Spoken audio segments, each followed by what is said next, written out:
মাত্র 3 দিনও হয়নি ভারত বাংলাদেশের ওপর ব্যান ঠুকেছে। আর এর মধ্যেই লেজে গোবরে অবস্থা আমাদের এই যে গার্জিয়ান অফ দ্য ওশান।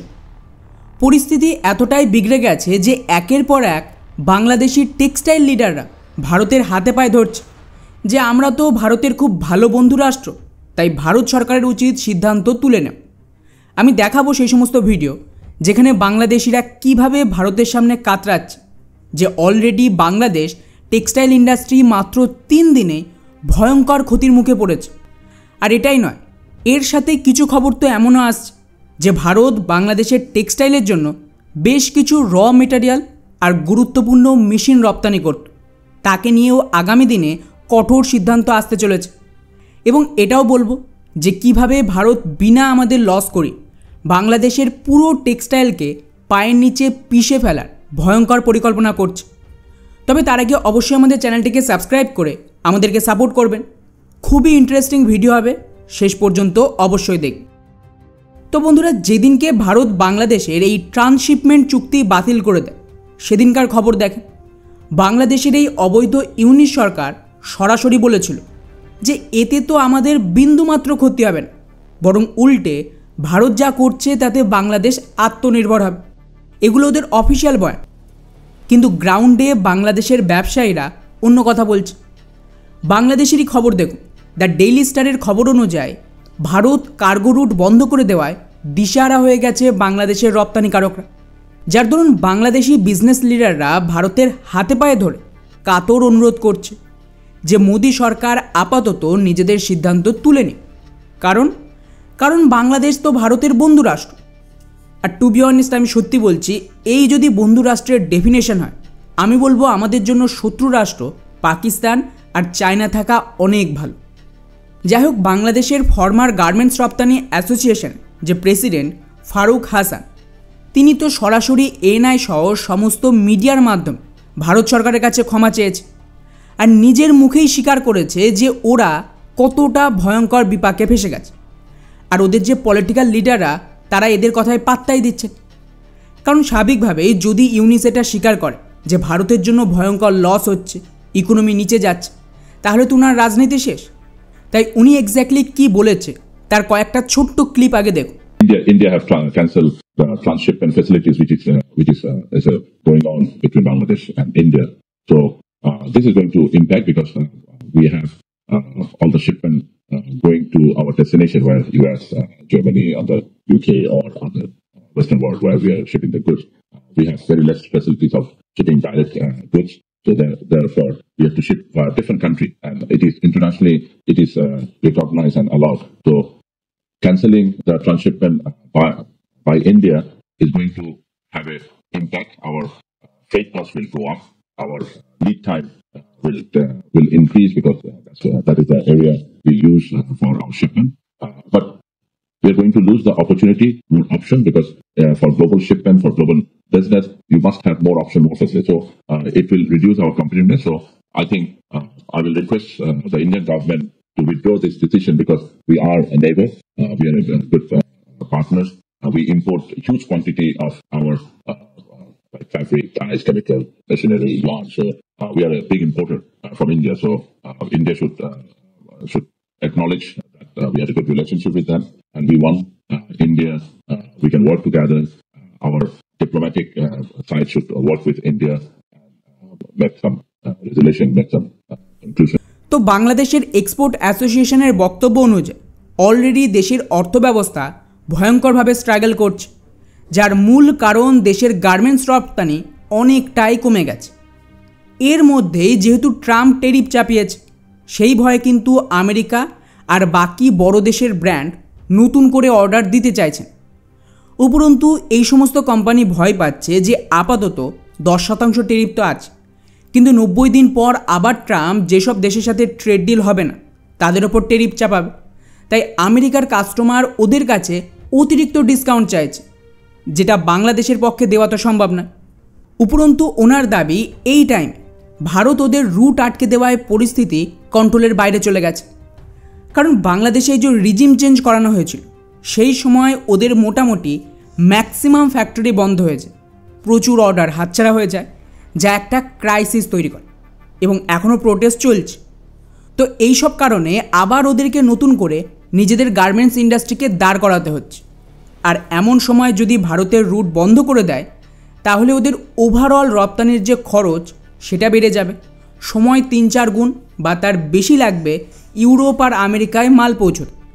আর এর চক্করে বাংলাদেশি গার্মেন্টসে যে কম্পিটিটিভনেস ছিল সেটাই শেষ হয়ে যাবে।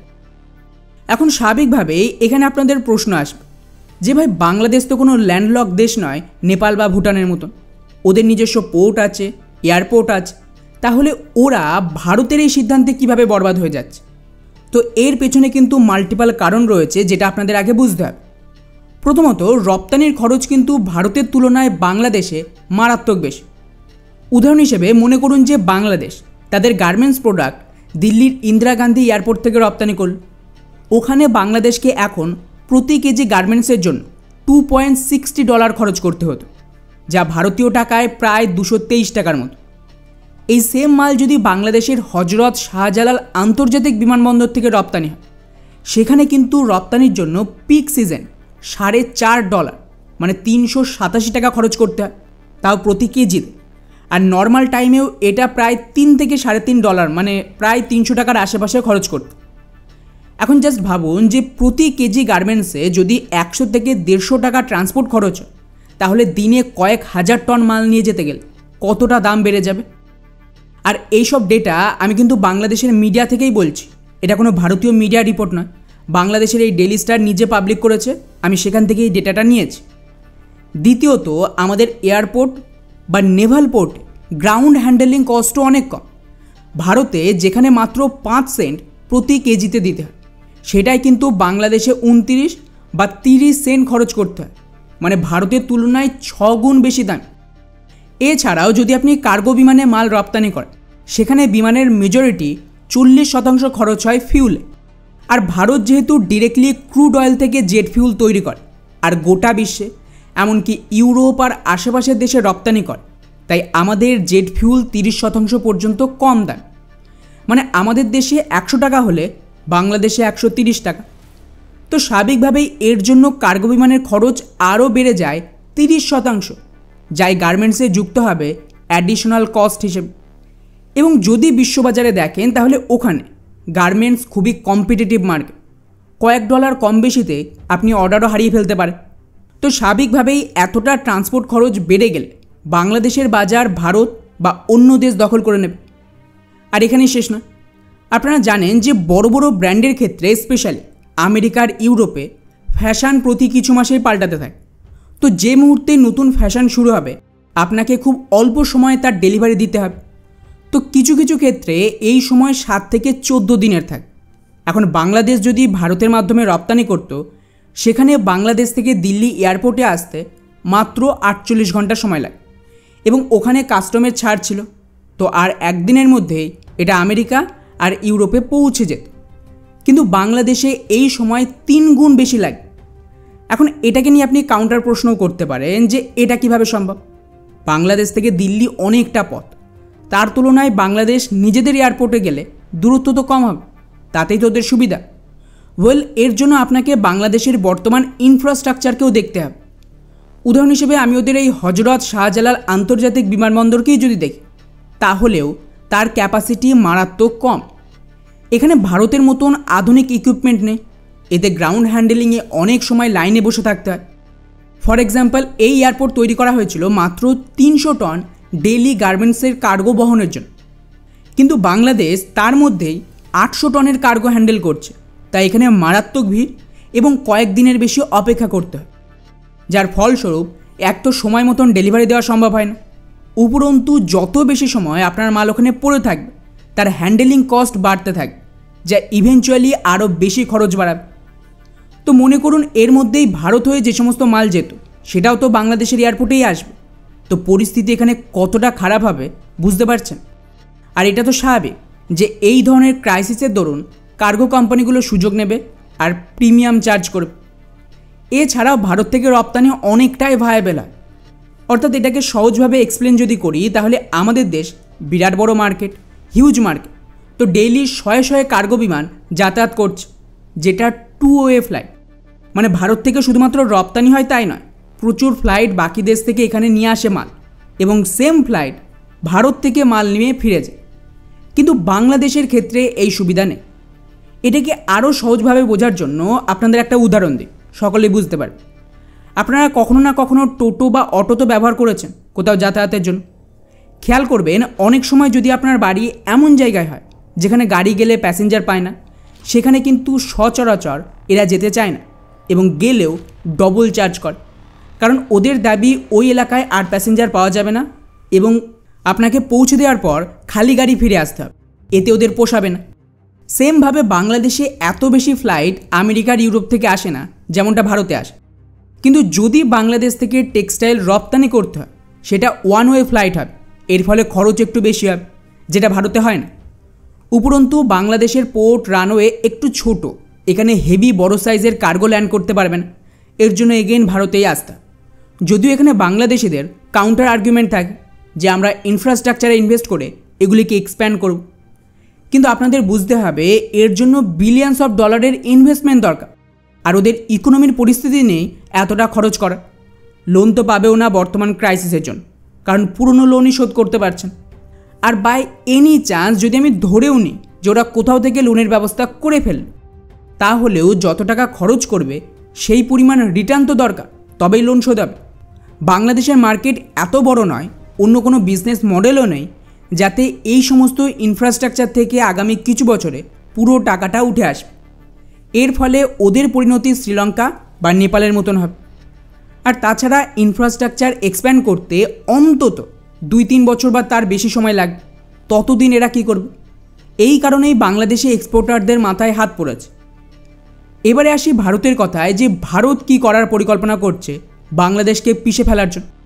তো এখানে কিছু ভারতীয় মিডিয়া দাবি করেছে যে ভারত সরকার বিচার করছে বাংলাদেশি গার্মেন্টসের র মেটেরিয়াল আর মেশিনারি রপ্তানি ব্যানের জন্য।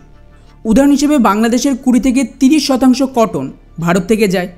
কেমিক্যাল থেকে শুরু করে ম্যানমেড ফাইবার, ফ্যাক্টরির সমস্ত মেশিনারি, স্পেয়ার সবই ভারত থেকে যায়। কিন্তু এখন ভারতের উত্তরপ্রদেশ, গুজরাট, মহারাষ্ট্র আর কয়েকটা সাউথ স্টেটে বাংলাদেশ ক্রাইসিসের জন্য গার্মেন্টস ইন্ডাস্ট্রি চরম বুস্ট পেয়েছে।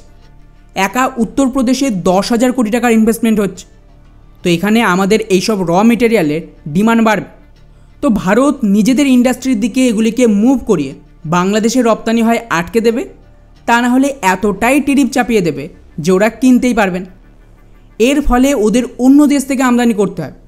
স্বাভাবিকভাবে অন্য দেশের ডিমান্ড বাড়বে, এগুলো আরও দামি হবে, আর ইম্পোর্ট কস্ট ভারতের তুলনায় এমনিতেই বেশি।